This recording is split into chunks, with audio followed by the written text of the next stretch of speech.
સુરતના Uttarayan Laskana police station વિસ્તારમાં નવી બની રહેલી સાઇટ પરથી એલ્યુમિનિયમના માધવન ફલકાની ચોરી કરનાર 6 આરોપીઓને ઉત્તરાયણ પોલીસે ગણતરીના કલાકોમાં ઝડપી પાડી ચોરીનો ઇન્ડિકેટ ગુનો ડિટેક્ટ કર્યો છે. પોલીસ તપાસમાં સામે આવ્યું કે આરોપીઓ પૈકી એક શખ્સ નવી બનતી સાઇટ પર પાલક બાંધવાની મજૂરીનું કામ કરતો. સાઇટ પર પડેલા એલ્યુમિનિયમના ફલકા અંગે તેણે પોતાના સાથીદારોને માહિતી આપી. ત્યારબાદ આરોપીએ રાત્રિના સમયે સાઇટ પરથી એલ્યુમિનિયમના ફલકા ચોરી કરી બોલેરો પિકઅપમાં ભરી ભંગારના વેપારીને વેચી આર્થિક લાભ મેળવવાનો પ્રયાસ કર્યો.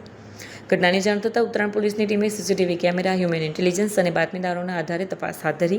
સતત તપાસના અંતે પોલીસે વિજયશંકર મિતઈ પ્રજાપતિ, અંકિત ભાટીની સરોજ, ઓમપ્રકાશ સરીલાલ પ્રજાપતિ, રવિ અમરસિંહ પ્રજાપતિ, રાજેશ કિશનલાલ ગુર્જર અને દેવેન્દ્ર લાલુ બાફના સહિત કુલ 6 આરોપીને ઝડપી પાડ્યા છે. પોલીસે આરોપીઓ પાસેથી તમામ સામગ્રી સહિત 18,91,000 રૂપિયાનો મુદ્દામાલ કબજે કર્યો છે. આ મામલે ઉત્તરાયણ તથા લસકાણા પોલીસે ગુનો નોંધાયા છે અને વધુ કાર્યવાહી હાથ ધરી છે. કેમેરામેન હકીમ શેખ સાથે વસીમ હાસમીનો રિપોર્ટ, આઝાદ ન્યૂઝ, સુરત.